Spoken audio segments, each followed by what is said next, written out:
Good morning, good afternoon, good evening. Ian Douglas Smith, the former Prime Minister of Rhodesia, once said that if blacks are to rule themselves, people in towns will walk on sewage until they believe it's normal. This is one of the quotations that has been referred to again and again, and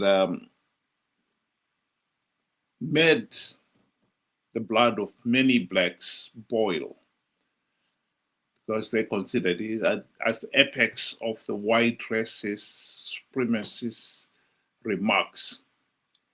And yet sometimes one has got to accept that maybe it's one's distractors who one should pay attention to, because they will be telling you the truth that you don't want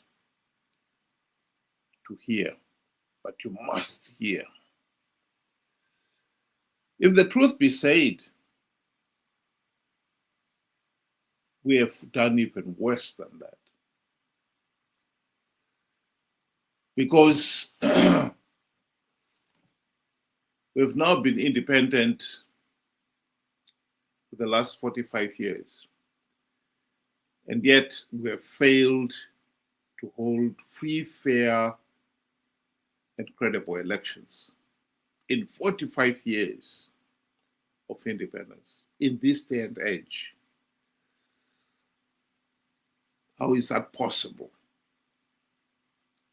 Indeed, the last 15 years, we've even been trying to win rigged elections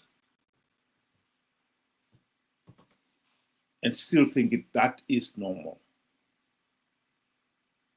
This is a serious problem and one we must face and deal with. Ben, welcome to the program. Good day to you and good day to our viewers. Thank you for joining us. It's a bitter pill to swallow, but at the same time, it is what we are living. We had a train, a rail system that was on time every time. That has since been the past. And every time when we have failed, we seem to adapt. We it, they say, if you stay for so long in the toilet, or your nose adapts to the stench. And I think Zimbabwe is at that stage. We have stayed so long in the toilet and in the gutters. We have adapted to the stench. It doesn't bother us anymore. A broken train system, we have replaced it with what they call mushikashika, you know, cars just picking up and dropping off people, licensed, or it's just do as you please and as you like, and you were talking about sewage. Sewage can flow right through your door. You will dig a small little trench so that at least it flows through. It doesn't just stay. You know, we kept on adapting to it. Hospitals with no medicine. We have since seen so many pharmacies spring up all around hospitals. Instead of getting the service in the hospital, you can simply just walk into the pharmacy around the hospital. This is who we are. we have been in the toilet and in the gutter for so long that we have adapted to the stage. And it is very sad, but we have to admit Ian Smith was right.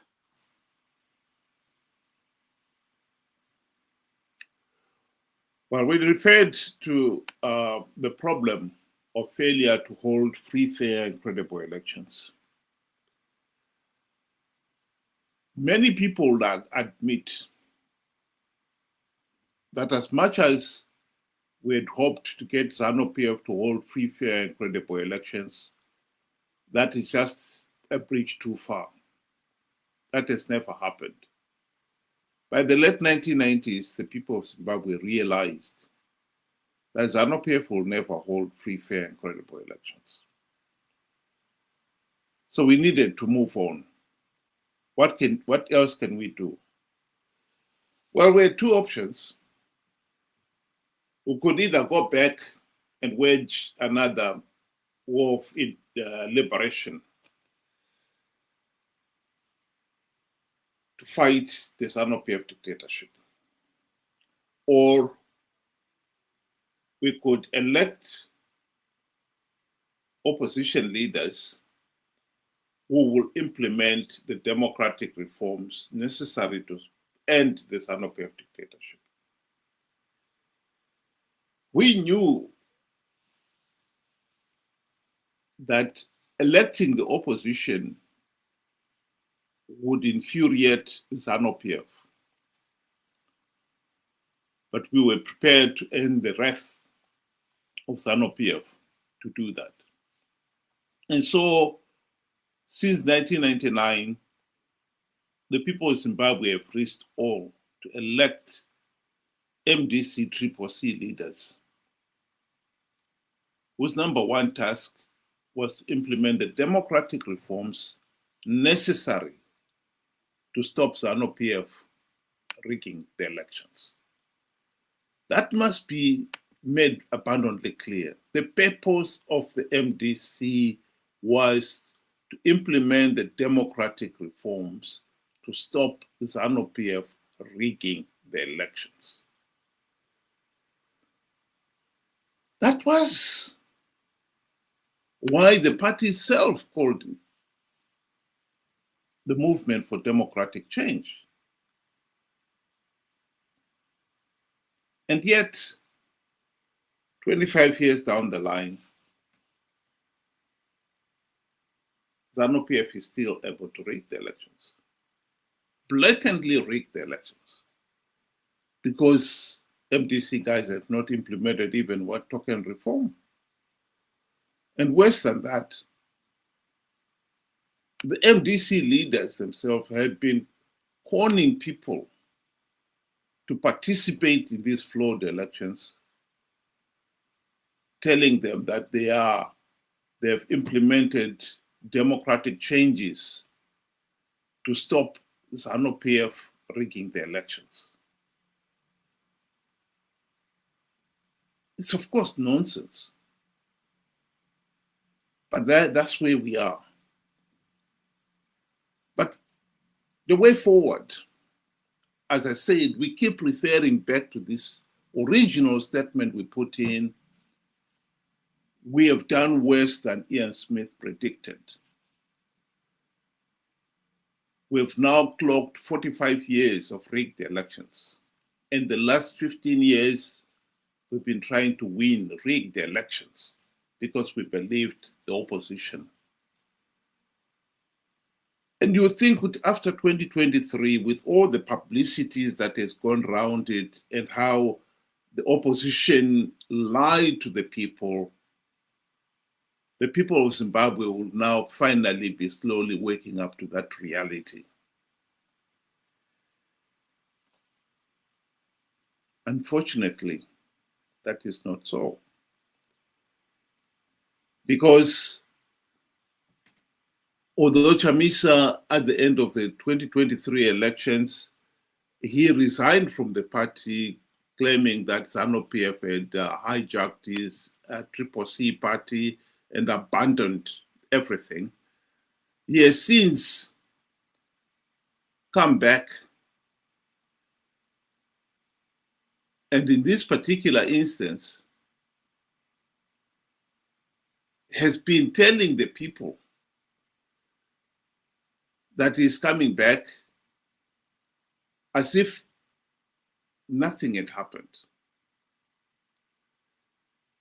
The whole story of him lying to the people, calling them to participate in flawed elections, that is explained to the people themselves over and over again, is as if it has never happened.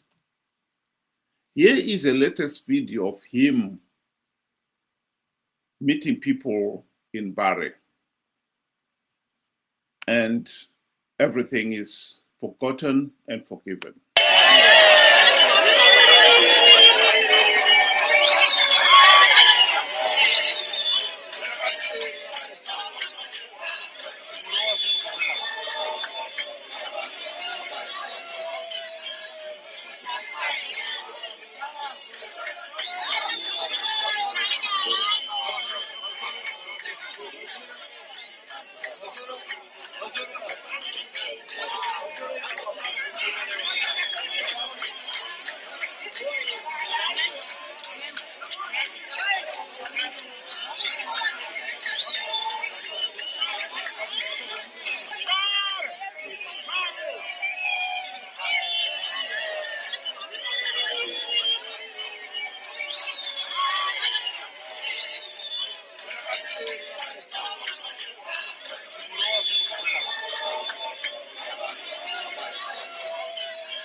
Well, like it or not, the truth of the matter is one has to ask, has these people learned anything at all from the past? Do they understand what happened in 2023? Do they understand that Chamisa lied to them and conned them to participate in the flawed elections to perpetuate the dictatorship? Because if they don't understand, this is exactly what Ian Smith was talking about. You're walking on sewage and think it normal. We have failed to hold free, fair, and credible elections, and we think it's normal. This is at the heart of our problem. So the question is going to be asked, have these people understood what happened in 2023? Benjamin.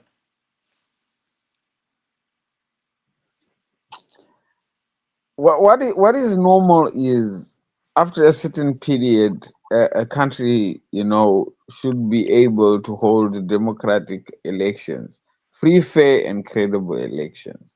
But then in Zimbabwe, like I was saying, it is somebody's nose adapting to the stench that is within the toilet because they've stayed in that toilet for too long. Like what Smith is saying, we have normalized the abnormal. We have gone, to a situation where a certain, chunk of the population, you know, believe that, change comes through, you know, removing one dictator for the other. You know, people were happy when Mnangagwa replaced Mugabe. And they are so eager again to replace Mnangagwa with Chiwenga. That has become their normal. They've given up on their rights to free and fair elections. Then the bigger chunk now, nearly 2 million, believe Chamisa is the best foot forward. Without him, there is no other. He is a savior. He is a messiah that has come to save Zimbabweans. Despite him standing in front of them congratulating the people of Zimbabwe to say, you've done it. You've won the 2023 elections. God is in it. God has made it possible already. I'm already, inaugurated, and so forth and so forth. Manipulation, manipulating the people, preying on people's, desires. That is what it is. And then, to answer the question, I mean, I just gave you two of the most abnormal situations where the right thing would have been demanding for free, fair, and credible elections, like what are happening in most successful countries around the world. Because in the absence of democracy, we are seeing states fall by the wayside. I mean, most of the states that are doing badly have failed to hold free, fair, and credible elections. Because once you have free, fair, and credible elections, you have a government that is for the people and by the people. And this government then becomes accountable to the people because the people will demand more of them. And if you do not deliver on your promises, you will soon see the door. That is normal. That is democracy. Not where we look forward to a coup. That is not normal. That is not how it's supposed to be. Where we participate in rigged elections, no matter how flawed it is, it becomes, sad and pathetic that, as Zimbabweans, we have now normalized the abnormal. Sewage flowing through, like what Smith said, is the new normal. We will create paths around it so that we can let it flow freely. In as much as it hurts, and it hurt when he spoke these words, ladies and gentlemen, we are living those words, and we cannot deny we are a failed state. Thank you. Just like to conclude my remarks by referring to Malcolm X. I think Malcolm X is one of those few American blacks who many people have come to respect because of his clear understanding of the problems. And in this particular case, he's talking about you cannot be blind, so blind with patriotism that you can't see reality. Wrong is wrong. And I think this is at the heart of our problem in Zimbabwe. We have failed to see the reality that the opposition is supposed to be our tool to fight for free, fair, and credible elections. And that tool has failed us. And to somehow continue pretending that there's nothing wrong with the opposition is what got us into this mess. We are not going to end ZANU-PF dictatorship with an opposition that, first of all, failed to implement the reforms. And when they realized they failed to implement the reforms, have since come back telling us that we can win rigged elections because we have devised ways of winning rigged elections. and time again lie to us about what they've been doing to stop ZANU-PF rigging the elections. And we've believed in them, and we've participated in flawed elections only to perpetuate the dictatorship.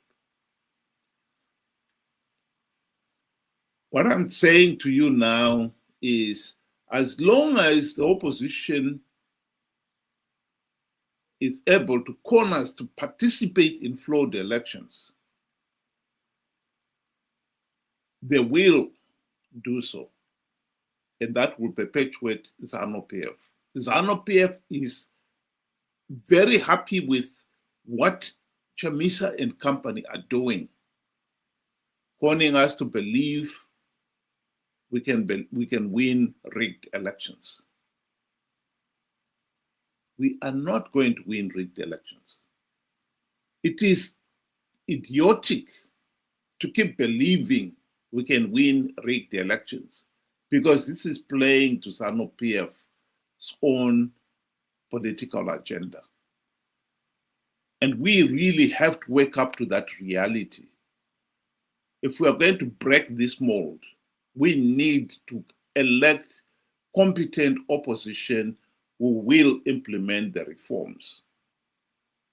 The fight is with electing competent opposition. This message must be repeated, because if we participate in our millions come 2028, we will only be perpetuating the dictatorship. Think about it. Thank you very much. Have a good day.